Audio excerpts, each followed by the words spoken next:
अभी दोस्त कहते कि चल भाई पठान देखने चल रहे हैं, नई फिल्म आई। अब्बा कह रहे हो कि बेटा मेरे जरा दवाई दिलवानी है। कहेगा अब्बा दवाई बाद में देखेंगे, पहले पठान ही देखेंगे। यार अजीब तमाशा है, हमारे मुस्लिम बच्चे पागल हो गए। कहना पठान जरूर देखेंगे, कुछ चाहे जो भी कुछ करना पड़े। अरे भाई तुम्हारा क्या मतलब है इन सब से? तुम्हें अल्लाह ने पठान देखने तो भेजा नहीं था, तुम्हें अल्लाह ने ड्रामे देखने तो भेजा नहीं था। सरकार गरीब नवाज ने कलमा इसलिए तो पढ़ाया नहीं था कि तुम पठान देखना। यह सरकार गरीब नवाज से कोई परमिशन ली थी कि कलमा तो हम पढ़ रहे हैं मगर ये वाले काम कि जब उसकी मूवी आएगी तो देखेंगे, उसकी आएगी तो देखेंगे। यहाँ लोग एतराज, एक तरफ तो बायकाट का मामला चल रहा है तो दूसरी तरफ हमारे लोग समझ रहे हैं कि भाई अब इस दौर में, इस बायकाट के दौर में इधर बायकाट हो रहा है तो बोले अब हमारी इस्लाम की सबसे बड़ी खिदमत ये हो गई कि हम इस फिल्म को चला के दिखाएंगे। ये समझ रहे हैं हमारे लोग। अरे खुदा के बंदे उसका बायकाट करें, कुछ करें, वो नंगा नाच कर रहा है, बदतमीजी फैला रहा है, तुम कह रहे हो कि नहीं जी मुसलमान है इसकी तो जरूर देखेंगे हम। अल्हम्दुलिल्लाह अल्हम्दुलिल्लाह रब्बिल आलमीन वल आक़िबतु लिल मुत्तक़ीन वस्सलातु वस्सलामु अला अशरफिल अंबिया'i वल मुरसलीन अल्लज़ी काना नबिय्यन व आदमु बैनल मा'i वत्तीन मुहम्मदिर रसूलिल्लाहि स्सादिक़िल वादिल अमीन व अला आलिहि व अस्हाबिहि व अतबाइहि राशिदीन अल मुर्शिदीन अम्मा बाद फ़क़द क़ाल अल्लाहु तबारक व तआला फ़िल क़ुरआनिल मजीद वल फ़ुरक़ानिल हमीद फ़अऊज़ु बिल्लाहि मिनश शैतानिर रजीम बिस्मिल्लाहिर रहमानिर रहीम वल अस्र इन्नल इंसाना लफ़ी खुस्र इल्लल्लज़ीना आमनू व अमिलुस्सालिहाति व तवासौ बिल हक़ व तवासौ बिस्सब्र। आमन्तु बिल्लाहि सदक़ल्लाहुल अज़ीम व सदक़ रसूलुहुन नबियुल अमीनुल करीमुर रऊफ़ुर रहीम व नहनु अला ज़ालिका लमिनश शाहिदीन वश्शाकिरीन वल्हम्दुलिल्लाहि रब्बिल आलमीन। नादे अलियम मज़हरल अजाइब तजिदु औनल लका फिन नवाइब कुल्लु हम्मिन व गम्मिन सयंजलि बिअज़मतिका या अल्लाह व बिनबुव्वतिका या मुहम्मद सल्लल्लाहु अलैहि वसल्लम व बिवलायतिका या अलियो या अलियो या अली। गिरामीउल क़द्र सामीन मोहतरम, आज की ये अज़ीमुश्शान महफिल जिसमें हम और आप शिरकत की सादतें हासिल कर रहे हैं,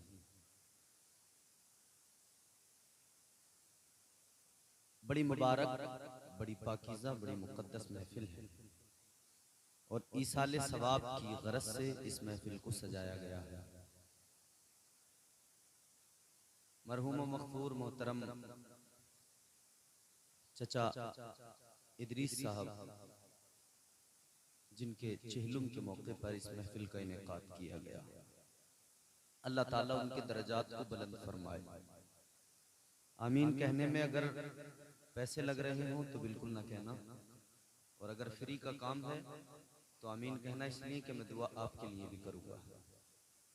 ये इस्लाम वो मजहब है कि जब दुनिया में इंसान आता है तब भी इस्लाम के मानने वाले दुआओं का एहतमाम करते हैं, और जब दुनिया से कोई जाता है तब भी दुआओं का एहतमाम करते हैं। और इसलिए करते हैं कि हुजूर का फरमान है, हुजूर फरमाते हैं अल्लाह से मांगो। जब तुम झोली फैलाते हो ना रब के हुजूर, जब तुम अल्लाह से मांगते हो, तो जब बंदा अपने रब से झोली फैला के मांगता है तो अल्लाह को बंदे की अदा पसंद आती है। अल्लाह को इतनी पसंद आती है ये अदा कि देखो मेरा बंदा मेरी जात पे इतना भरोसा करता है, मेरी रहमत पे इतना भरोसा है कि ये जानता है कि अगर कोई दे सकता है, देने वाली जात है तो वो अल्लाह की जात है। बंदे का काम है मांगते रहना, रब का काम है अता करते रहना। दुआओं का एहतमाम हम अल्हम्दुलिल्लाह करते रहते हैं। कोई बच्चा पैदा हुआ तो हम दुआ करते हैं अल्लाह लंबी उम्र दे, खैर आफियत की उम्र दे। फिर जब तक वो जीता है दुआओं का सिलसिला रहता ही है। फिर जब वो दुनिया से जाता है फिर दुआएं होती हैं। और अंदाज ये होता है कि इधर कोई दुनिया से रुखसत हुआ, इधर सांसों की डोरी टूटी, इधर जिंदगी का किस्सा तमाम हुआ, और इधर फौरन जो भी सुनता है कि फलां साहब का इंतकाल हो गया तो फौरन क्या कहते हैं, अल्लाह उनकी मग़फ़िरत फरमाए। फौरन कहते हैं इन्ना लिल्लाहि व इन्ना इलैहि राजिऊन, अल्लाह मग़फ़िरत फरमाए। अच्छा, फिर एहतमाम होता है नमाज जनाजा वगैरह का। तो नमाज जनाजा क्या है? वो भी एक दुआ है। नमाज जनाजा भी एक दुआ है। और नमाज जनाजा में जिसकी नमाज जनाजा पढ़ी जा रही है उसके लिए तो दुआ हो ही रही है। जो नमाज जनाजा पढ़ रहे हैं वो और उनके अलावा पूरी उम्मत के लिए नमाज जनाजा में दुआ होती है। जब हम कहते हैं अल्लाहुम्मा अग़फ़िर लिहय्यिना व मय्यितिना व शाहिदिना व गाइबिना, जिंदों के लिए दुआ करते हैं, मुर्दों के लिए दुआ करते हैं, जो मौजूद है उनके लिए करते हैं, जो मौजूद नहीं है उनके लिए भी करते हैं। सबकी मग़फ़िरत की बख्शिश की दुआ होती है। तो दुआओं का एहतमाम हमेशा करते रहना चाहिए। तो आप भी दुआ में शरीक हो, मैं आपके लिए भी दुआ करूंगा। अल्लाह ताला हम सबको दुनिया और आखिरत के अजाबों, बलाओं, वबाओं, मुसीबतों से महफूज फरमाए। वक्त काफी हो गया है। उससे कबल आपने बयानात भी सुने, ना तो मनक़बत भी सुनी। मेरा ख्याल है कि आप इस सर्द मौसम में जितना सुनने का कोटा था वो पूरा आपका हो चुका होगा गालिबन। लेकिन मैं कोशिश करूंगा कि जब मैं आया हूं तो थोड़ी देर आपकी खिदमत में। माशाअल्लाह, नहीं यहाँ के लोगों को मैं माशाअल्लाह जानता हूँ और मैं तारीफ करूंगा यहाँ के लोगों की, और मैं करता भी हूँ। अभी तो आपके सामने मैं बोल रहा हूँ, मैं पीछे भी आप लोग नहीं होते हैं, मैं कहीं भी होता हूँ, जिक्र कभी आता तो मैं कहता हूँ कि हाँ लोगों को वाकई मोहब्बत है। और जब भी महफिलें सजती हैं तो लोग, सर्दी हो गर्मी हो मौसम चाहे जैसा हो, मगर मुस्तफ़ा की महफिल में जरूर आते हैं अल्हम्दुलिल्लाह, और बड़ी तादाद में आते हैं। अल्लाह ताला ये जज्बात सलामत। आदिल अब खामोश होकर बैठ जाओ, अभी जरा दिल लगा के दुरूद शरीफ पढ़ें। अल्लाहुम्मा सल्ली अला सय्यिदिना व मौलाना मुहम्मदिन बारिक वसल्लिम सल्लु अलैहि सलातुम व सलामुन अलैका या रसूलल्लाह सल्लल्लाहु तआला अलैहि वसल्लम। अल्लाह का एहसान है, उसका करम है, उसने मुझे, आपको, हम सबको इंसान बनाया, साहिबे ईमान बनाया। जो कुछ दिया अनमोल दिया, जो कुछ दिया ऐसा दिया कि उसका कोई बदल ही नहीं है, कोई बदल नहीं। अल्लाह ने जो कुछ दिया अनमोल दिया। आदमी अपने वजूद पे नजर डाले तो मुकम्मल वजूद उसका उसे बताएगा कि अल्लाह ने तुझे जो कुछ दिया वो अनमोल दिया। बात ईमान और अकीदे की करें तो मजहब भी अल्लाह ने लाजवाब दिया। सच्चा, अच्छा, प्यारा मजहब मजहब इस्लाम अता किया है। वो मजहब जो हमारा चुना हुआ नहीं, बंदों का चुना हुआ नहीं, अल्लाह का चुना हुआ। इन्नद्दीना इंदल्लाहिल इस्लाम। अल्लाह ने मजहब दिया तो प्यारा मजहब, रसूल दिया तो सारे रसूलों में सबसे अच्छा, सबसे प्यारा, सबसे अफजल, सबसे आला रसूल अता किया। उसका करम है कि नहीं? बोलो, है नहीं उसका करम? अल्लाह ताला ने सब कुछ अनमोल दिया, उसका बड़ा करम। मगर फिर अल्लाह ने बंदों को खबरदार किया, होशियार किया, और अल्लाह ताला ने बंदों को मिजाज दिया कि देखो मैंने तुम्हें सब कुछ अनमोल दिया है, और रहनुमाई इस दर्जा की है कि पूरा कुरान तुम्हारी रहनुमाई के लिए है। जिंदगी का करीना, जिंदगी का सलीका कुरान दे रहा है। वक्त की अहमियत का एहसास कुरान ने दिलाया। और इंसान को अल्लाह ने बनाया है ना, तो किस कदर प्यारा बनाया है। उसके वजूद को अल्लाह ने किस कदर प्यारा बनाया है कि उसकी तख्लीक का जिक्र अल्लाह ने कुरान में किया। सुना है कुरान? जरा मोहब्बत से कह दें सुभान अल्लाह। नींद आ रही हो तो और जोर से कह दें सुभान अल्लाह। परवरदिगारे आलम रब्बे लम यज़ल व ला यज़ाल खालिक़े अर्ज़ो समा ने कुरान मजीद में ऐलान किया। अल्लाह तबारक व तआला ने कुरान मजीद में फरमाया लक़द ख़लक़नल इंसान फ़ी अहसनि तक़वीम।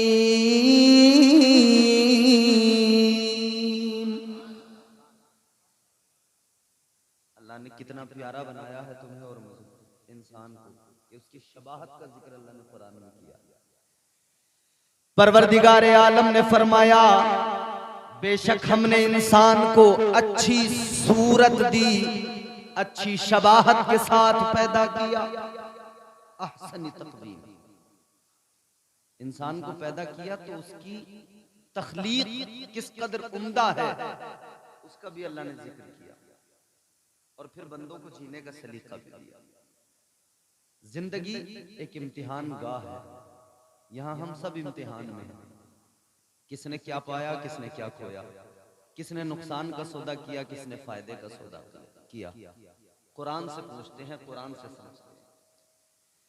परवरदिगार आलम ने कुरान मजीद में ऐलान किया, अल्लाह ने फरमाया वल अस्र इन्नल इंसान लफी खुस्र।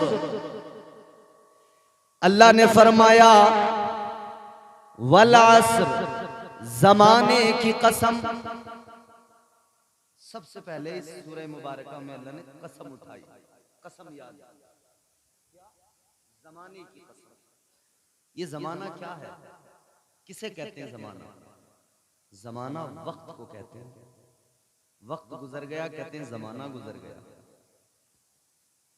वक्त का चरखा मियां चलता रहता है, वक्त रुकता नहीं किसी के लिए, इसलिए अल्लाह ने वक्त की अहमियत का एहसास दिलाया। परवरदिगार आलम ने फरमाया जमाने की कसम। अपने बंदों को अल्लाह ने वक्त की अहमियत का एहसास कराया। अल्लाह ने बंदों को समझाया, ऐ मेरे बंदो वक्त की अहमियत का अंदाजा करो कि तुम्हारा रब कुरान में वक्त की कसम को उठाता है, वक्त की कसम को याद कर रहा है। आगे अल्लाह को बात कहनी है, बंदों से पैगाम देना है, लेकिन पहले वक्त की अहमियत का एहसास दिलाया। वल अस्र, जमाने की कसम। अच्छा, कौन से जमाने की कसम? जमाना तो हजरत आदम का भी था, जमाना तो हजरत शीश का भी था, जमाना तो हजरत यूनुस का भी था, हजरत नूह अलैहिस्सलाम का भी था, हजरत यहया का भी था, जकरिया का भी था। तमाम नबियों के जमाने थे। सारे नबियों के जमाने, हजरत आदम अलैहिस्सलाम का जमाना, वो भी जमाना बड़ा अच्छा। सारे नबियों के जमाने अच्छे, मगर जो सारे नबियों में सबसे ज्यादा अच्छा, उसका जमाना भी सबसे अच्छा। सारे नबियों में सबसे अफजल, सबसे आला वो कोई और नहीं, वो तुम्हारे मेरे नबी अल्लाह के महबूब। कितने अफजल हैं, कितने आला हैं। सारे नबियों को अल्लाह ने नबूवतें अता की, रिसालतों के ताज पहनाए, कमालात दिए, मौजज़ात दिए, अलकाबात दिए। मगर जब अल्लाह तबारक व तआला ने तुम्हारे मेरे नबी को दुनिया में भेजा तो अल्लाह ने सिर्फ अलकाबात नहीं दिए, अल्लाह ने सिर्फ मौजज़ात नहीं दिए, बल्कि अल्लाह ने फरमा दिया, ऐ मेरे प्यारे, ऐ मेरे प्यारे महबूब, मैंने सारे नबियों को एजाज दिए, अलकाबात दिए, नबूवतें अता की, रिसालतों के ताज पहनाए। मगर वो और नबी थे जिन्हें अलकाबात दिए, उन्हें मैंने किसी को खलील कहा, किसी को सफ़ी कहा, मैंने उनको अलकाबात दिए। मगर जो लक़ब आपको दिया वो लक़ब किसी और को नहीं दिया, किसी को खलील कह दिया, मगर तुमको मैंने महबूब बनाया है, अपना हबीब बना के भेजा है, महबूब बनाया है। अल्लाह तबारक व तआला ने क्या इज्जत अता की, क्या शान अता की। अल्लाह अकबर। जरा कुरान पढ़ो, याद रखना मेरे अजीजों, अल्लाह ने और भी नबियों का जिक्र कुरान में किया। हजरत आदम का जिक्र भी कुरान में किया, हजरत शीस का जिक्र भी अल्लाह ने कुरान में किया, हजरत नूह का जिक्र भी कुरान में किया, हजरत यहया का जिक्र भी कुरान में किया। जितने नबियों का जिक्र अल्लाह ने कुरान में किया, आप कुरान मजीद पढ़कर देख लो, कुरान गवाही देगा। अगर हजरत मूसा को खिताब किया तो अल्लाह ने फरमाया या मूसा। अल्लाह ने अगर हजरत आदम को पुकारा तो आदम कह के पुकारा, हजरत इब्राहिम को पुकारा तो इब्राहिम कह के पुकारा।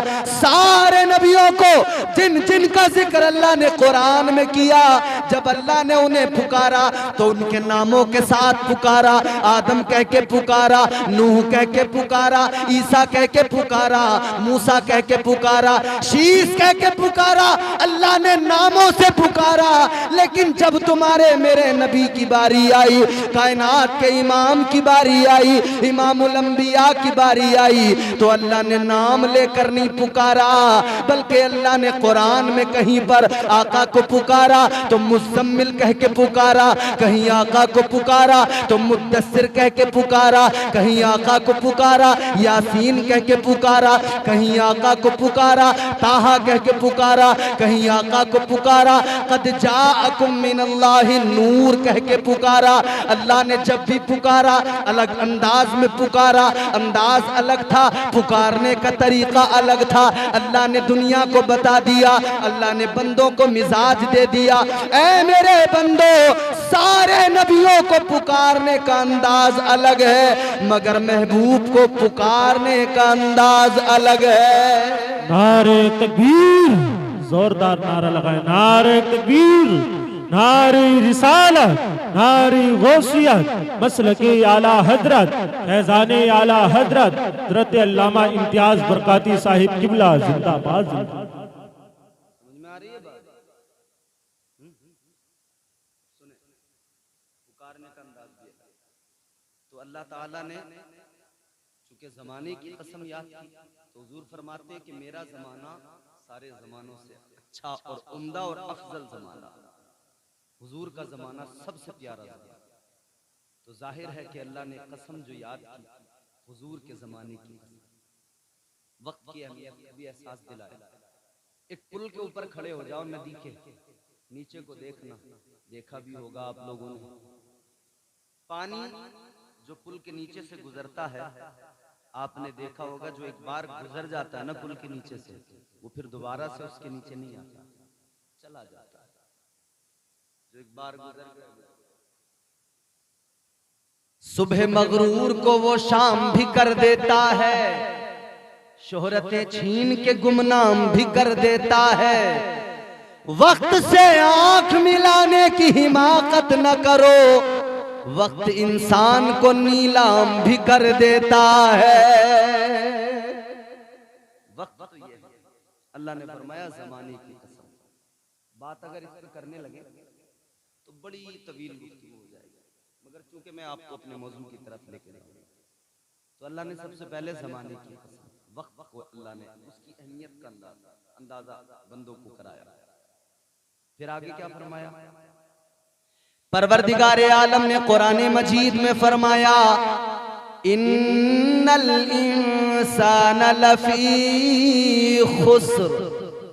अल्लाह फरमाता है बेशक इंसान घाटे में है, इंसान नुकसान में है, खसारे में है। इंसान घाटे में है, कुरान कह रहा है। यहां हमने जमीन खरीदी तो हम कहने लगे हम बड़े फायदे में हैं।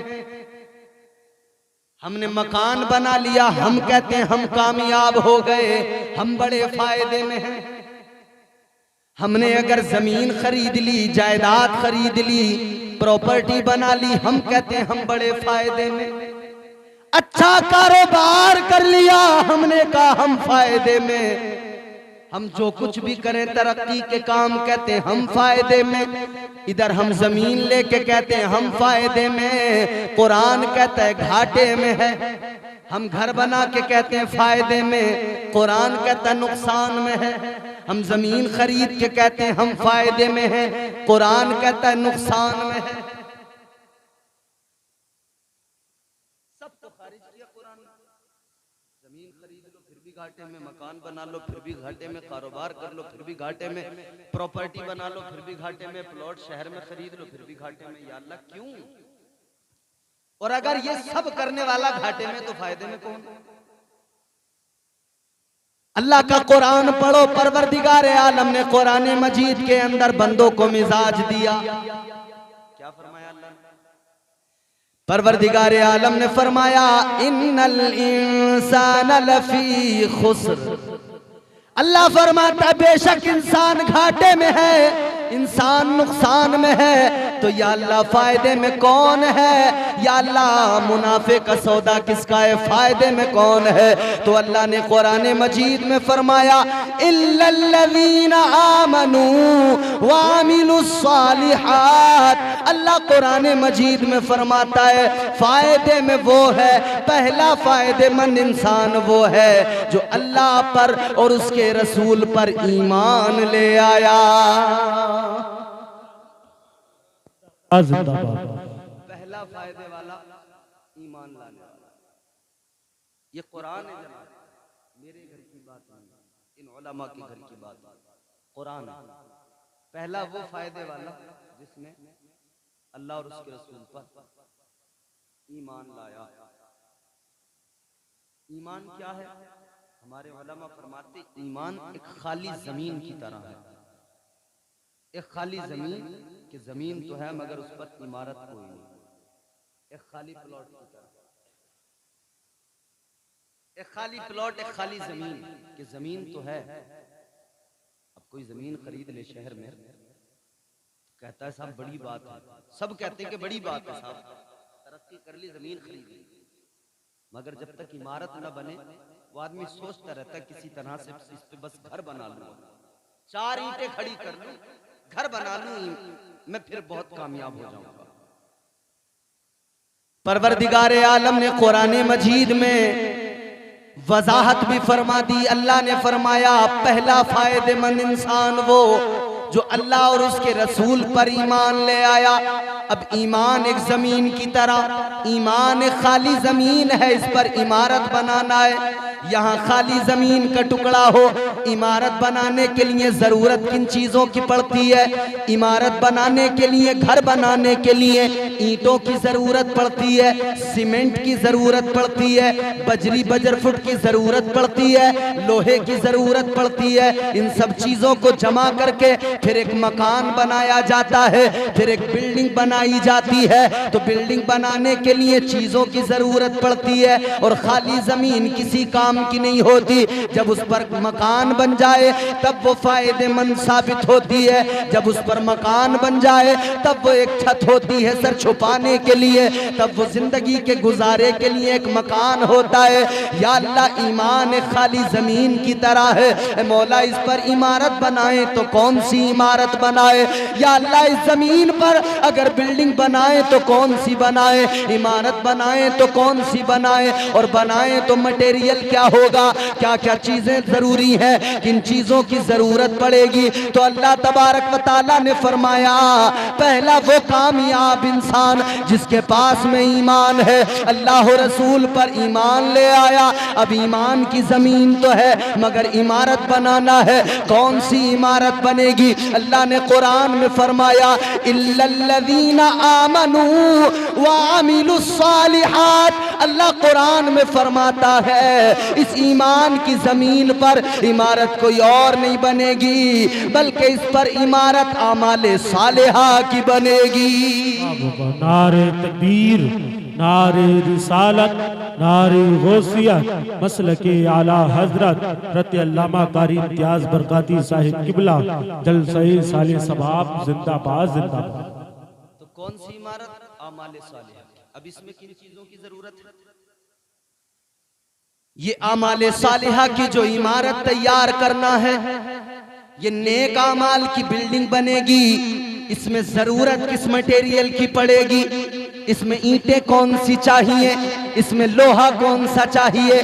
मेरे अजीजों, इसमें जरूरत जिस मटेरियल की है उसी मटेरियल को नमाज कहते हैं, उसी मटेरियल को ज़कात कहते हैं, उसी को रोज़ा कहते हैं, उसी को इबादत कहते हैं, उसी को सजदा कहते हैं, उसी को बंदगी कहते हैं। इन तमाम चीज़ों से आमाल की इमारत तैयार होती है। और जब अमल की इमारत तैयार हो जाए, जब आमाल की बुनियाद पर, ईमान की ज़मीन पर आमाल की बिल्डिंग बन जाए, तो फिर याद रख लेना, कब्र भी कामयाब हो जाएगी, कब्र में भी कामयाबी मिलेगी, हश्र में भी कामयाबी मिलेगी, दुनिया भी संवर जाएगी, आखिरत भी संवर जाएगी। तो कामयाबी किसको कहते हैं, फायदे का सौदा किसको कहते हैं कि ईमान भी बंदा लाए और ईमान लाने के बाद में आमाल भी अच्छे करता रहे, अपनी मौत को याद करता रहे, आखिरत की फिक्र करता रहे, कब्र की तैयारियां करता रहे। ऐ मेरे अजीजों, अभी मौलाना गुलाम नबी ने बताया मौत जरूर आती है, कोई नहीं बच पाएगा, कोई भी इंसान हो बच नहीं सकता है, मौत जरूर आएगी। और अल्लाह ने कुरान में फरमाया, मिनहा खलकनाकुम व फीहा नुईदुकुम व मिनहा नुखरिजुकुम तारतन उखरा। अल्लाह ने कुरान में फरमा दिया, बेशक हमने तुमको इसी जमीन से, इसी मिट्टी से पैदा किया। अल्लाह ने पैदा किया इसी मिट्टी से, अल्लाह ने पैदा किया इसी जमीन से। और फिर आगे फरमा दिया, तुम्हें एक दिन इसी में वापस मिला दिया जाएगा, इसी में वापस तुम्हें मिला दिया जाएगा। यानी इंसान की असल मिट्टी है और मिट्टी को मिट्टी में मिलाया जाएगा। मगर फिर वो दिन भी आएगा, अल्लाह फरमाता है, फिर इसी मिट्टी से तुम्हें दोबारा पैदा किया, जिंदा किया जाएगा, दोबारा उठाया जाएगा, यौम हिसाब महशर के दिन उठाया जाएगा। वो वक्त भी बंदा याद करे। अगर खुद को कामयाब करना चाहता है, अगर फायदेमंद जिंदगी अगर अपनी बनाना चाहता है, तो बंदे को जरूरी है अपनी दुनिया को पहले बेहतर बनाए। और दुनिया बेहतर जो बनती है, वो दुनिया के अंदर तरक्की करने से दुनिया बेहतर नहीं बनती है, बल्कि मेरे अजीजों याद रखना, दुनिया बेहतर बनती है आमाल की बुनियाद पे बनती है, दुनिया बेहतर बनती है ईमान की बुनियाद पे बेहतर बनती है। और जिसने दुनिया में ईमान के साथ आमाल को अपनी जिंदगी में शामिल कर लिया, नेक आमाल से जिंदगी को सजा लिया, याद रखना, यूं समझ लीजिए उसने अपनी कब्र को भी सजा लिया, उसने अपनी आखिरत को भी सजा लिया है। वाह वाह वाह, सुभान अल्लाह, सुभान अल्लाह।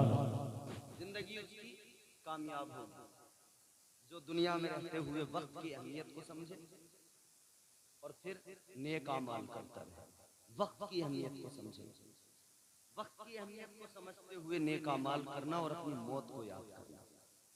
मौत एक वो कड़वी सच्चाई है जिसका मुनकिर कोई नहीं, इनकार कोई नहीं कर सकता।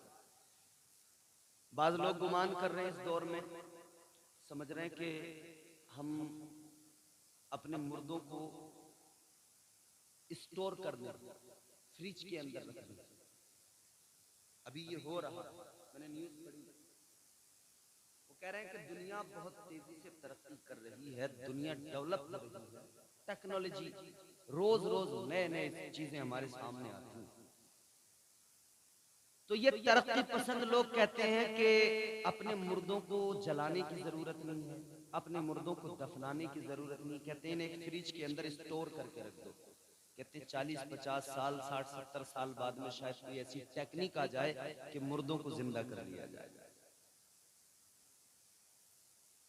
मुर्दों को जिंदा करने की बात करने वाले हजारों साल हो गए दुनिया को, आज तक कोई मुर्दों को जिंदा न कर सका। और ये शान भी अगर अल्लाह ने अता की तो अपने नबियों को अता की, ये शान भी अता की तो वलियों को अता की, कि ठोकरें मार दी तो फिर मुर्दों को जिंदा कर दिया। ये कहते हैं हम मशीनों के जरिए, टेक्नोलॉजी के जरिए मुर्दों को जिंदा कर लें। याद रखना, अगर कोई ऐसा तरीका होता तो आज से पहले यूनान का बड़ा चर्चा था। आज भी यूनानी मेडिसिन, इतने बड़े बड़े हकीम, इतने बड़े बड़े तबीब गुजरे, यूनान वालों ने दावा किया था, उन यूनानियों ने कहा था कि हम इतने बड़े तबीब हैं, इतने बड़े हकीम हैं। उनका ऐलान था, वो कहते थे हमने हर मर्ज की दवा बना ली है, हर बीमारी का इलाज है। वो कहते थे बस एक बीमारी है, एक बीमारी ऐसी है, एक मर्ज ऐसा है जिसका इलाज हम तलाश न कर सके, एक बीमारी है जिसकी दवा न बना सके। वो कहते थे हर बीमारी का इलाज हमारे पास है, मगर मौत का कोई इलाज हमें न मिल सका, मौत की कोई दवा हम नहीं बना सके। उन्होंने दुनिया के अंदर बरसों पहले से लेकर आज तक उनकी दवाइयां हम आज भी देखते हैं, उनके तरीके आज भी हमारे सामने हैं, उनकी ईजाद की हुई दवाएं हमारे सामने हैं। मेरे अजीजों, वो बड़े बड़े अक्ल वाले, वो बड़े बड़े तबीब जो थे वो फेल हो गए। कहने लगे कोई मौत की दवा नहीं है, इसलिए कि इधर मजहब इस्लाम भी यही बताता है, अल्लाह का कुरान भी यही बताता है कि जब मौत आती है तो किसी की ताकत नहीं है कोई बचा सके, जब मौत आती है किसी की औकात नहीं है कोई बचा सके। जो वक्त अल्लाह ने मुकर्रर कर दिया,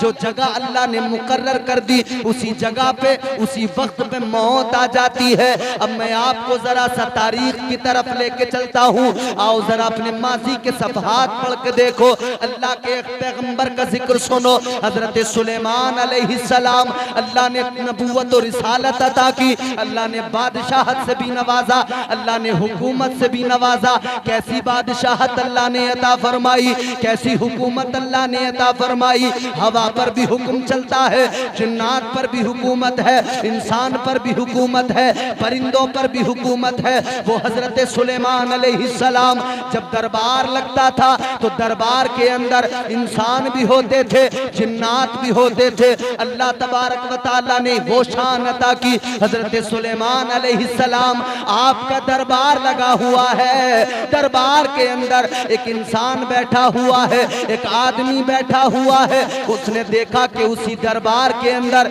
एक और इंसान है जो उसे बड़ी गौर से देख रहा है, उसे घूर घूर के देख रहा है। अल्लाहु अकबर। वो आदमी हजरत सुलेमान के पास आया, हजरत सुलेमान के पास आकर कहने लगा, ए अल्लाह के पैगंबर, ए नबी ये बरहक, ए सुलेमान अलैहिस्सलाम, जरा ये बता दो, जरा इतना बता दो, आपकी महफिल में बैठने वाला एक आदमी, आपकी महफिल में बैठने वाला एक शख्स है जो मुझे घूर के देख रहा है, मुझे बड़ी गौर से देख रहा है। अल्लाहु अकबर कबीरा। हजरत सुलेमान ने इतना सुना, आपने फरमाया वो जो तुझे घूर के देख रहा है, वो जो तुझे गौर से देख रहा है, वो कोई इंसान नहीं है, वो अल्लाह का फरिश्ता, मौत का फरिश्ता इज़राइल है। हजरत सुलेमान ने जैसे बताया ना, वो इज़राइल है, मौत का फरिश्ता। अब बंदे को ये पता लगे कि मौत के फरिश्ते ने घूर के देखा है तो उसकी हालत क्या होगी।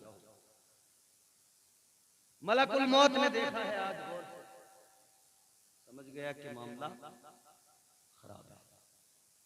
हजरत सुलेमान अलैहिस्सलाम की बारगाह में हाथ जोड़ के कहने लगा, अल्लाह के पैगंबर, मलकुल मौत ने घूर के देखा, अल्लाह खैर फरमाए, एक काम करो, मुझे यहाँ से कहीं दूर पहुंचा दो।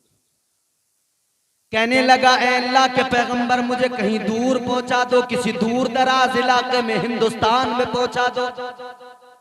हजरत सुलेमान अलैहिस्सलाम ने हवा को हुक्म दिया, हवा ने अपने दोष पे उठाया, लम्हों के अंदर उड़ाकर हवा ने उस जगह पे पहुंचा दिया, दूर दराज हिंदुस्तान के किसी खित्ते में लाकर छोड़ दिया, किसी इलाके में लाकर हवा ने छोड़ दिया। इधर उसने हवा ने उसको पहुंचाया, उधर वक्त गुजरा 2-3 दिन का, फिर मलकुल मौत हजरत सुलेमान अलैहिस्सलाम की बारगाह में। हजरत सुलेमान अलैहिस्सलाम ने मलकुल मौत से कहा, मौत के फरिश्ते से कहा, ए मलकुल मौत, हमारे दरबार में एक इंसान बैठा हुआ था, तुम उसे घूर के देख रहे थे, गौर से देख रहे थे, क्या बात? हजरत सुलेमान अलैहिस्सलाम ने जैसे मालूम किया, वो कहने लगा, ए अल्लाह के पैगंबर, जिसे मैं देख रहा था, मैं घूर के इसलिए देख रहा था, गौर से इसलिए देख रहा था कि मैं हैरान था। अल्लाह ताला की जानिब से हुक्म आ गया था, अल्लाह का मुझे हुक्म मिल चुका था कि इसकी मौत का वक्त आ गया है, इसकी रूह कब्ज करना है। लेकिन मैंने उसे आपके दरबार में देखा, मैं आपके दरबार में देखकर हैरान हो गया। मैं गौर से देखने लगा, क्योंकि उसकी मौत की जगह जो अल्लाह ने मुकर्रर की थी, वो जगह ये नहीं थी, वो तो दूर दराज का इलाका था। कहने लगे, मैं इसलिए देख रहा था कि इसके लिए तो हुक्म आ गया है और ये अभी तक यहीं बैठा हुआ है, अपनी जगह पे नहीं पहुंचा। वो जगह तो बड़ी दूर है जहां इसको मौत आनी है। अल्लाह अकबर कबीरा, मलकुल मौत कहते हैं। लेकिन अल्लाह के पैगंबर, जब उसकी मौत का वक्त आया और मैं उस जगह पे पहुंचा जो जगह अल्लाह ने मुकर्रर की थी, ए सुलेमान अलैहिस्सलाम, मैं जाकर जब देखा मैं हैरान हो गया। मैं जब उस जगह पे पहुंचा तो क्या देखा, मेरे पहुंचने से पहले वो इंसान उस जगह पे पहुंच चुका था। जब अल्लाह ने वक्त मुकर्रर कर दिया तो फिर बंदा उसी जगह पे पहुंचता। मौत से बचने के लिए इसने कहा था कि मुझे दूर पहुंचा, मगर उसकी मौत वहीं पे अल्लाह ने मुकर्रर की। तो फिर असबाब वैसे बने, वो वहीं पहुंचा। हजरत मलकुल मौत कहते हैं, मुझसे पहले ही वो वहां पहुंच गया। मलकुल मौत छोड़ते किसी को नहीं, जिसका हुक्म आ जाए बस आ जाता। मौत का फरिश्ता जब आता है तो मेरे अजीजों ये भी नहीं देखता कि किसी के बच्चे यतीम हो रहे हैं। मौत का फरिश्ता आता है तो ये भी नहीं देखता कि कोई जवान औरत बेवा हो रही है। मौत का फरिश्ता आता है तो ये भी नहीं देखता कि आबादियां उजड़ रही हैं। मौत का फरिश्ता आता है तो ये भी नहीं देखता कि किसी गरीब बूढ़े बाप का सहारा, उसके बुढ़ापे की लाठी टूट रही है, उसका भी ख्याल नहीं करते। मलकुल मौत को जो हुक्म मिलता है वो उसी वक्त पे जाकर रूह निकाल लिया करते हैं। जहां भी जाते हैं कोई परवाह नहीं करते हैं। किसी के बच्चे यतीम हो जाए, मलकुल मौत को परवाह कोई नहीं है। हजरत मलकुल मौत वो है, ए मेरे अजीजों जरा गौर करो, रहम किसी पर मलकुल मौत को नहीं आता है। जब भी हुक्म मिल जाए अल्लाह का तो रहम नहीं आता, पहुंच जाते हैं। अल्लाह अकबर कबीरा, यही मलकुल मौत है। अल्लाह ने एक रोज मलकुल मौत से कहा, मौत के फरिश्ते से कहा, ए इज़राइल ये बताओ, तुम इंसानों की रूह निकालते हो, इंसानों की रूह कब्ज करने जाते हो। जब तुम जाते हो तुम उसके अजीजों अकारिब को रोता देखते हो। जब तुम जाते हो उसके घर की हालत भी तुम्हें नजर आती है। जब तुम जाते हो किसी के बच्चे यतीम होते हैं, वो रोया करते हैं, तुम्हें वो भी नजर आते हैं। जब तुम जाते हो कोई औरत बेवा होती है, वो चीखती चिल्लाती है, तुम्हें वो भी नजर आती है। ऐ इज़राइल ये बताओ, जब तुम रूह कब्ज करने जाते हो तो ये बताओ, क्या कभी तुम्हें किसी पर रहम आता है? क्या कभी किसी पर तरस आता है? क्या कभी ऐसा हुआ कि तुम्हें किसी पर रहम आ गया हो? अल्लाह अकबर। मौत के फरिश्ते ने इतना सुना, मलकुल मौत ने अर्ज किया, है परवरदिगारे आलम, है खालिक कायनात, मैं तेरे हुक्म पे अमल करता हूँ। तेरा हुक्म जो मुझे मिलता है मैं उस हुक्म पर फौरन अमल किया करता हूँ। या अल्लाह मैं कुछ नहीं देखता, किसी के बच्चे यतीम हो मैं नहीं देखता। या अल्लाह मुझे कोई फर्क नहीं पड़ता है, न मुझे किसी पर कभी रहम आता है, मैं तो बस तेरे हुक्म पे अमल करता हूँ। लेकिन कहने लगे, या अल्लाह मेरे मामला, मैंने अब तक जितनी रूहें कब्ज की हैं, जितने लोगों की मैंने जान निकाली है, या अल्लाह दो मौके ऐसे आए कि मैं रूह कब्ज करने गया, दो मामलात ऐसे हुए, दो मर्तबा ऐसा हुआ मैं रूह कब्ज करने गया और मुझे उस वक्त में रहम आ गया। रहम तो कभी नहीं आता, मगर कहते हैं अल्लाह दो मौके थे जब मुझे रहम आया। बैठे जरा अपनी मौत की भी फिक्र करें हम लोग। इदरीस चाचा दुनिया से रुखसत हुए हैं, एक एक करके हमारे नंबर तो लगने ही है ना, एक नहीं, और ना मालूम कब किसका लग जाएगा, कभी भी किसी का भी लग जाएगा। रहम नहीं आता मतलब। दो मौके सिर्फ मसनवी शरीफ के अंदर ये हिकायत और मैं अल्लाह की बारगाह में अर्ज़ किया मौला दो मौके आए कि जब मुझे रहम आया। परवरदिगार आलम ने फरमाया कौन से दो मौके हैं, कब कब तुम्हें रहम आया? अर्ज करने लगे या अल्लाह एक कश्ती, एक जहाज दरिया में पानी में तैर रहा है, एक कश्ती है जो समंदर के अंदर है, दरिया के अंदर है, लेकिन मौला वो दरिया के अंदर कश्ती चल रही है, अचानक समंदर में तूफान आ गया, अचानक समंदर की मौजें आकर कश्ती से टकराने लगी। जब तूफान आया तो फिर वो वक्त भी आ गया मौला कि वो कश्ती गर्क होने लगी, उस कश्ती के तख्ते बिखरने लगे, टूट गई, तख्ते बिखर गए, लोग दरिया में डूबने लगे, गर्क होने लगे।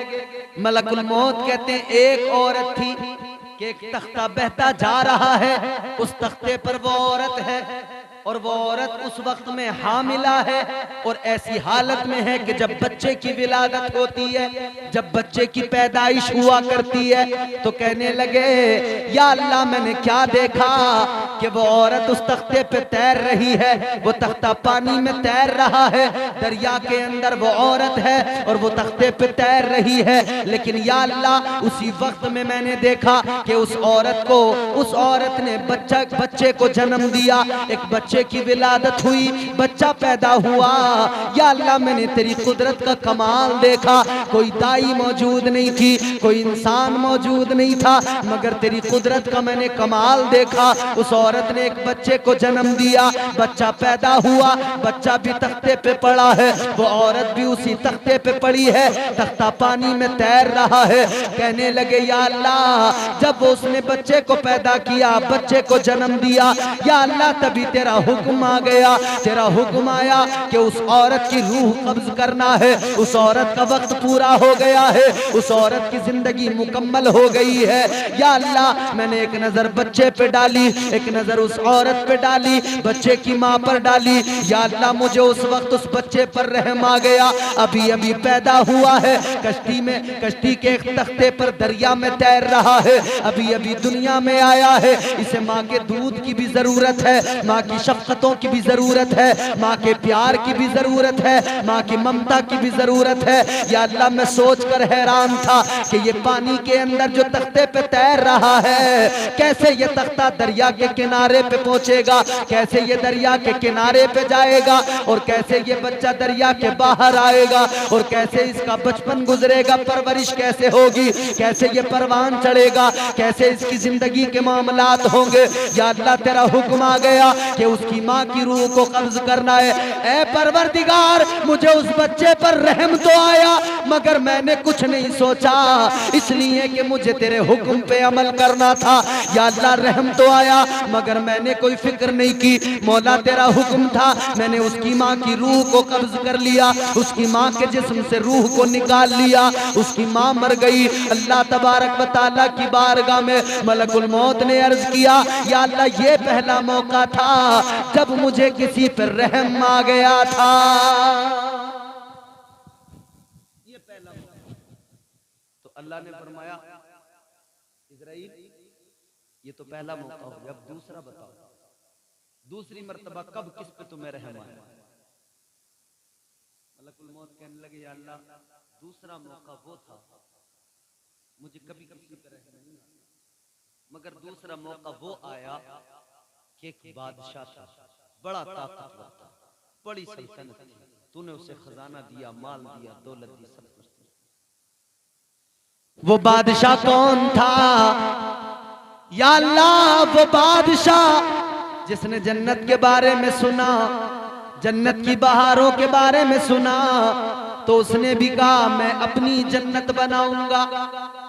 वो बादशाह शद्दाद था। कहने लगे या अल्लाह मुझे दूसरी मर्तबा शद्दाद पे रहम आया था, जब मैं उसकी रूह कब्ज करने गया तब उस पे रहम आया। वो शद्दाद जिसने जन्नत बनाई कहता था मैं भी जन्नत बनाऊंगा, सारा खजाना सारी दौलत उसने उसी में लगा दी, सारे मुल्क का खजाना लगा दिया, अपनी जन्नत बनाने के फिराक में।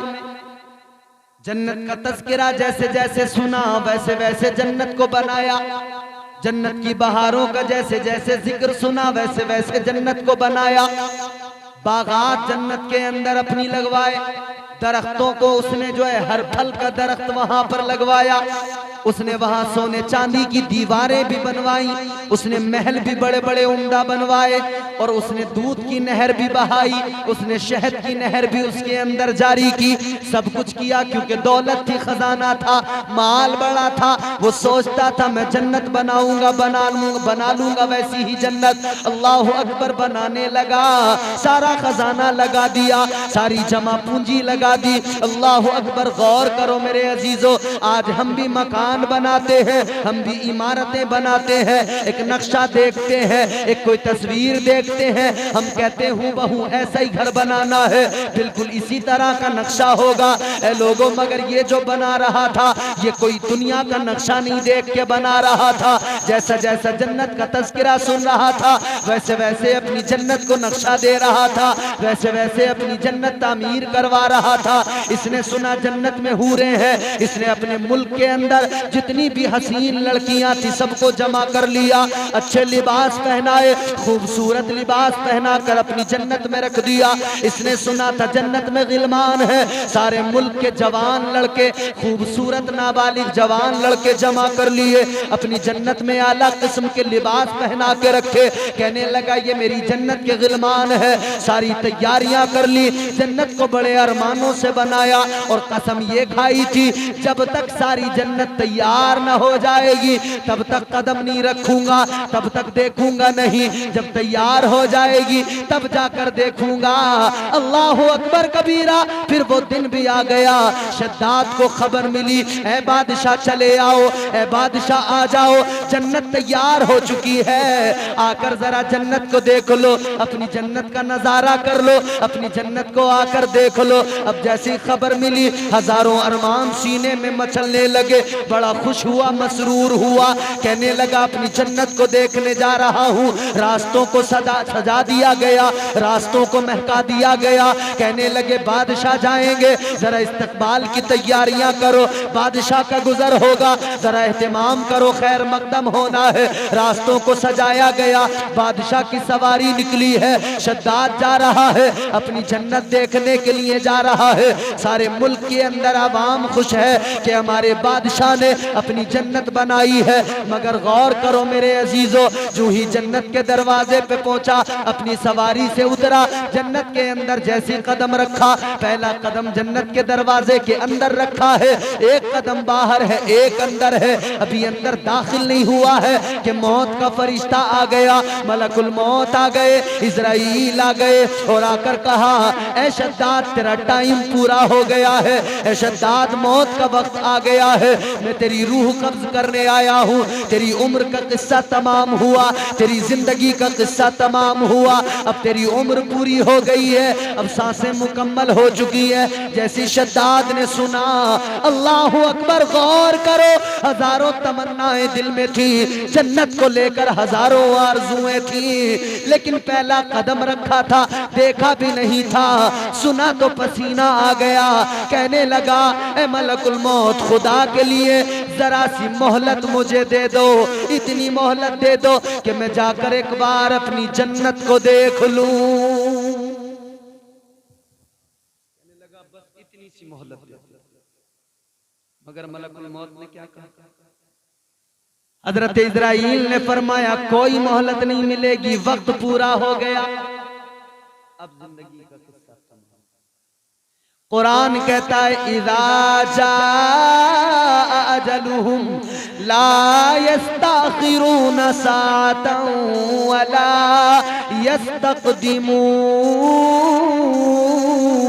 यस्तक़दिमून। अल्लाह का कुरान कहता है जब मौत का वक्त आ जाता है, एक लम्हा आगे नहीं होता है, एक लम्हा पीछे नहीं होता है, मुकर्ररा वक्त पर मौत आ जाती है। मौत के फरिश्ते ने कहा वक्त पूरा हो गया, अब मोहलत नहीं मिलेगी। अब अल्लाह की बारगाह में मलकुल मौत अर्ज करते हैं, या अल्लाह जब मैं शद्दाद की रूह कब्ज करने गया, उसने बड़ी तमन्नाओं से जन्नत अपनी बनाई थी, मगर मुझे रहम आ गया। और रहम इसलिए आया, बनाई थी बड़े अरमानों के साथ में, मगर एक नजर अपनी जन्नत को देख भी नहीं पाया। कहते बोला ये दो मौके, एक वो कि जब बच्चा पैदा हुआ तख्ते पर दरिया में तैर रहा था, मुझे उस पर रहम आया। एक ये मौका था कि शद्दाद जन्नत में कदम रख के देखना चाहता था, मगर देख न सका, मुझे इस पर रहम आया। तो अल्लाह ने फरमाया, इज़राइल, ए मौत के फरिश्ते, तुम्हें मालूम है तुम्हें वो जो बच्चा था वो कौन था? या अल्लाह मुझे मालूम नहीं है। अल्लाह ने फरमाया, इज़राइल, तुम्हें दो अलग अलग लोगों पर रहम नहीं आया, बल्कि एक ही इंसान पर दो बार रहम आया है। एक इंसान पर दो मर्तबा रहम आया। या अल्लाह क्या मामला है? अल्लाह ने फरमाया, ए इज़राइल, ये जो जन्नत में जाकर अपनी जन्नत को देखना चाहता था शद्दाद, इसे तुमने जन्नत देखने का मौका नहीं दिया, इसलिए कि इसका वक्त पूरा हो गया था। इधर तुम्हें इस पर रहम आया था। तुम जानते हो वो जो बच्चा कश्ती के एक तख्ते पर दरिया में बह रहा था, दरिया में वो तख्ता जो तैर रहा था, अल्लाह फरमाता है वो बच्चा कोई और नहीं था, वो बच्चा शद्दाद था। वो उस वक्त में पैदा हुआ था। जब वो पैदा हुआ तो उस पर तुम्हें उस वक्त भी रहम आया। लेकिन देखो हमारी कुदरत का कमाल, देखो हमारी कुदरत का नजारा।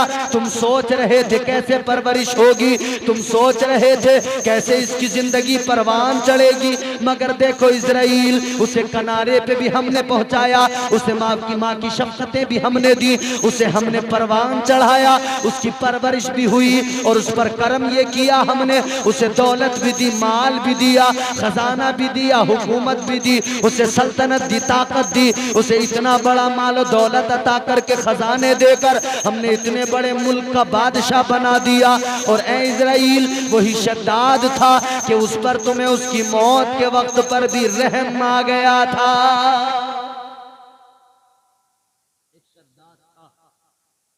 दो बार मौत के फरिश्ते को रहम आया, मगर सिर्फ रहम आया।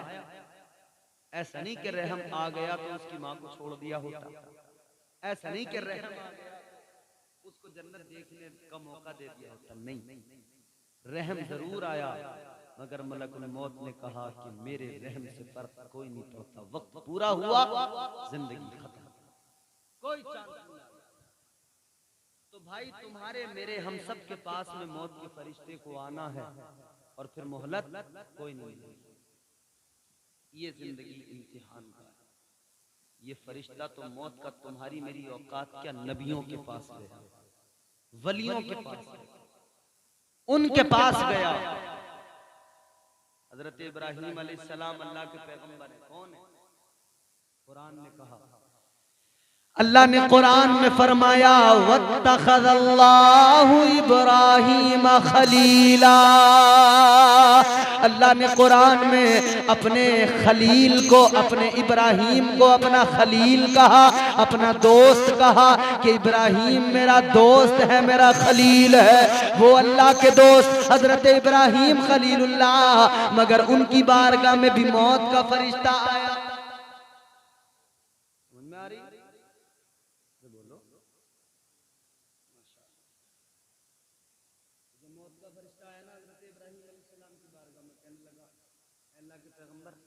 वक्त पूरा हो गया, अब आप की जिंदगी मुकम्मल हुई, अब मैं रूह कब्ज करने आया। हजरत इब्राहीम अलैहिस्सलाम ने इतना सुना तो आपने फरमाया, ए मौत के फरिश्ते, रूह बाद में कब्ज करना, पहले जरा जाकर अल्लाह से मेरा पैगाम, अल्लाह की बारगाह क्या पैगाम। अल्लाह के पैगंबर ने जनाब इब्राहीम अलैहिस्सलाम ने फरमाया, ऐ मौत के फरिश्ते जरा अल्लाह की बारगाह में जा, मेरा पैगाम अल्लाह की बारगाह में पहुंचा दे।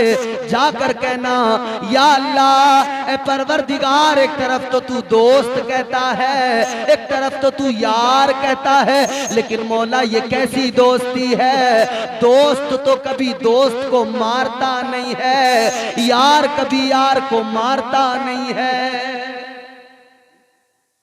बोला दोस्ती का दावा है, यारी का दावा, यार तो कभी मारते ही नहीं। तो अल्लाह का जवाब आया, अल्लाह तबारक व तआला ने फरमाया, ऐ इब्राहिम ये बात तो सच है कि तुम मेरे दोस्त हो, तुम मेरे खलील हो। ऐ इब्राहिम तुम्हारी मेरी यारी है, दोस्ती है, तुम्हारी बात तो दुरुस्त है, मगर सुनो सुनो ऐ इब्राहिम जरा ये भी बता दो, जब यार को यार अपने पास बुलाए तो यार जाने से मना भी नहीं करता है। सुभान अल्लाह, सुभान अल्लाह। मामला दोस्त के पास जाने का हो, यहाँ तो दोस्त कहता है यार दोस्त तू रात के 12 बजे भी आवाज देगा मैं निकल के आऊंगा, तेरे लिए तो जिंदगी हाजिर, तू तो जब आवाज दे तब मैं आधी रात तक बैठ कर दिया। यहाँ भी दोस्ती में यही करते हैं, भले यहाँ अब्बा की आवाज बेटा सुने न सुने, दोस्त की सुनता। अभी दोस्त कहते कि चल भाई पठान देखने चल रहे हैं, नई फिल्म आई, अब्बा कह रहे हो कि बेटा मेरे जरा दवाई दिलवानी है, कहेगा अब्बा दवाई बाद में देखेंगे, पहले पठान ही देखेंगे। यार अजीब तमाशा है, हमारे मुस्लिम बच्चे पागल हो गए, कहना पठान जरूर देखेंगे, कुछ चाहे जो भी कुछ करना पड़े। अरे भाई तुम्हारा क्या मतलब है इन सब से? तुम्हें अल्लाह ने पठान देखने तो भेजा नहीं था, तुम्हें अल्लाह ने ड्रामे देखने तो भेजा नहीं था। सरकार गरीब नवाज ने कलमा इसलिए तो पढ़ाया नहीं था कि तुम पठान देखना, यह सरकार गरीब नवाज से कोई परमिशन ली थी कि कलमा तो हम पढ़ रहे हैं मगर ये वाले काम कि जब उसकी मूवी आएगी तो देखेंगे, उसकी आएगी तो देखेंगे। यहाँ लोग एतराज, एक तरफ तो बायकाट का मामला चल रहा है तो दूसरी तरफ हमारे लोग समझ रहे हैं कि भाई अब इस दौर में, इस बायकाट के दौर में इधर बायकाट हो रहा है तो बोले अब हमारी इस्लाम की सबसे बड़ी खिदमत ये हो गई कि हम इस फिल्म को चला के दिखाएंगे। ये समझ रहे हैं हमारे लोग, बायकाट करें, अरे खुदा के बंदे उसका बायकाट करें, कुछ करें, वो नंगा नाच कर रहा है, बदतमीजी फैला रहा है, तुम कह रहे हो कि नहीं जी मुसलमान है इसकी तो जरूर देख देंगे हम। अच्छा इनका क्या दीन धर्म, कौन सा ईमान है, कौन सी ईमान की बात कर? याद रखना मेरे अजीजों, अठान पठान के चक्कर में नहीं पड़ना है, क्योंकि अल्लाह के रसूल ने तुम्हें अठान पठान का दर्श नहीं दिया, अल्लाह के नबी ने तुम्हें ड्रामों का दर्श नहीं दिया, अल्लाह के प्यारे महबूब ने तुम्हें दर्श दिया है तो इस्लाम की तालीम दी है, इस्लाम की तालीम से आरास्ता किया है। अल्लाह ने तुम्हें इल्म भी दिया है, अल्लाह के रसूल ने तुम्हें कुरान दिया है। कुरान तुम्हें क्या बताता है? कुरान कहता है रब से करीब हो जाओ, कुरान कहता है जान तुम्हारी नहीं है, कुरान कहता है माल तुम्हारा नहीं है, जो कुछ है अल्लाह का है, इसलिए इस जान को भी अल्लाह की राह में लगा दो, इस माल को भी अल्लाह की राह में लगा दो। जान लगाने से मुराद ये है अल्लाह के लिए अपने आप को फना कर दो। अल्लाह का हुक्म आया नमाज पढ़ना है तो पांचों वक्त की बाजमात नमाज पढ़ो, अल्लाह का हुक्म है सजदे करो तो सजदे करो, अल्लाह का हुक्म है रोजे रखो तो रोजे रखो, अल्लाह का हुक्म है कि अल्लाह की बारगाह में सर्व सुजूद हो जाओ, अल्लाह का हुक्म है कि अल्लाह तबारक व तआला के अहकामात पर अमल करो। तो बंदे को चाहिए कि गर्दन को खम कर दे, सरे तस्लीम खम हो जाना चाहिए। अल्लाह ने तुझे मुझे अठान पठान का चक्कर नहीं सिखाया, अल्लाह के कुरान ने सिखाया है। तो अल्लाह के कुरान ने मुस्तफ़ा की मोहब्बत सिखाई है, इस्लाम के कवानीन पर अमल करना सिखाया है। याद रखना मेरे अजीजों, तेरी मेरी रहनुमाई की वजह से, तेरी मेरी खातिर अल्लाह ने कुरान भी दिया, अल्लाह ने तेरे मेरे लिए नबियों की ड्यूटियां लगाई, नबियों की जिम्मेदारियां मुकर्रर की हैं, नबियों को जिम्मेदारियां दी है। मेरे बंदे भटक न जाएं, मेरे बंदों को राह दिखाना है, अल्लाह ने वलियों को जिम्मेदारी दी है, मेरे बंदे भटक न जाएं, इन्हें सीधा रास्ता दिखाना है। सरकारे गरीब नवाज की ड्यूटी लगाई गई, मेरे सरकार ने ताजदारे मदीना ने चुनकर भेजा, इंतखाब किया, ए मोइनुद्दीन हिंदुस्तान जाना है, हिंदुस्तान में जाकर तुम्हें लोगों को कलमा पढ़ाना है, इस्लाम से उनकी जिंदगियों को सजाना है, इस्लाम से उनकी जिंदगियां आरास्ता करना है। अल्लाह अकबर कबीरा। सरकारे गरीब नवाज हिंदुस्तान में आए। मेरे अजीजों, हम और आप तो बस इतना सा कह दिया करते हैं, गरीब नवाज आए, कलमा पढ़ा दिया, बस दो बातें कई बात खत्म कर देते हैं। तुम इसको आसान समझते हो, जरा उस सफर को कभी देख लो, जरा पढ़ के तारीख देख लो। जब तुम्हारे मेरे ख्वाजा हिंदुस्तान के राजा इस जमीन पर आए, हिंदुस्तान में आए, अंदाज क्या था?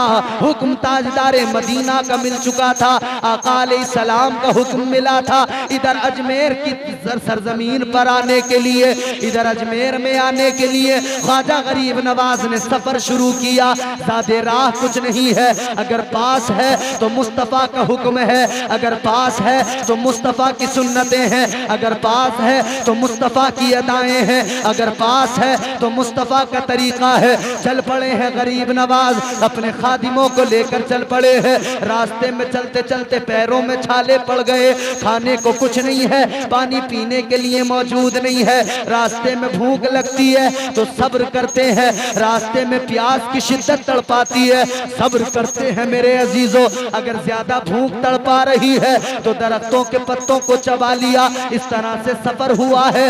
आज मैं और आप जब चलते हैं, जरा सा चलने के बाद में कह देते हैं पैरों में दर्द होने लगा, पास के गांव में कोई अल्लाह रसूल का जिक्र होने लगे, कोई जलसा होने लगे, हम अल्लाह और रसूल का जिक्र सुनने नहीं आते, हम कहते हैं कि पैर दुख जाएंगे, हम कहते हैं ठंड लग जाएगी, हम जाने को तैयार नहीं होते हैं। मगर गरीब नवाज सरकार ने न मौसम का फिक्र किया, न सेहत की फिक्र की, न अपनी फिक्र की है, किसी चीज की फिक्र नहीं की है। फिक्र थी तो इस बात की थी कि हुक्म ताजदारे मदीना का मिल चुका है, फिक्र थी तो इस बात की थी कि आका ने इंतखाब करके भेजा है, फिक्र थी तो इस बात की थी कि जिहालत को मिटाना है और इस्लाम के नूर को फैलाना है।